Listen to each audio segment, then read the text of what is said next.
Yung nauunang picture po na may circle, yun po si Secretary J. Ruiz. Yung nasa likod ni Secretary J. Ruiz, yun po yung pinaghihinalangan at pinagbibintangan neto ni Totoy, mga kababayan. Maging tama ho ang pagbabalita, ha. Ngayon, i-correct ho natin yung mga paratang ng mga naggagalingan ng mga DDS supporter na nagpaparatang nasangkot daw ito si Secretary Ruiz. Malabo hong mangyari. Ito hong picture na ito, mga kababayan, ay ginanap ho sa isang birthday ng isang influencer na itago na lang natin ang pagkakakilanlan, mga kababayan. Tuloy!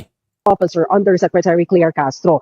Ang sabi niya, naimbitahan lamang daw si Secretary Ruiz para dumalo sa isang birthday party ng isang content creator at ayan. Sino ka? Sino ngayon tong content creator na to, mga kababayan? Ba yun ang bahalang husga?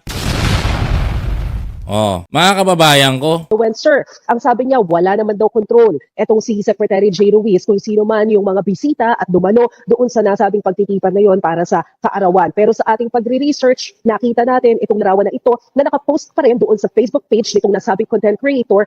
Di ba? At makikita na ito ay ipinost noon pang Abril nung nakaraang taon. April pa nung nakaraang taon, mga kababayan.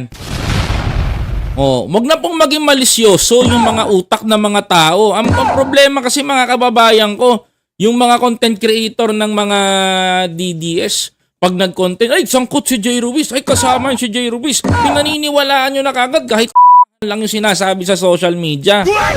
Alam mo, minsan makinig tayo ng balita kasi minsan madalas tama yung sinasabi nila because, mga kababayan ko, they filtered everything, mga kababayan ko, para masala yung tamang balita para sa inyo. Ngayon, sinisigundahan natin at ating binibigyan ng komento yung kanilang mga binabalita sapagkat tama po yung sinasabi nila, mga kababayan. Ang problema ho, yung mga taong naniniwala ho doon sa mga ibang vlogger na nagsasabi ho, mga kababayan ko, ng malaking kasinungalingan. Klarong-klaro naman, mga kababayan ko. Ito hong picture na ito na nakita ninyo, nakasama si Secretary Ruiz, mga kababayan ko, ay hindi ho kinuwanan ngayon lang.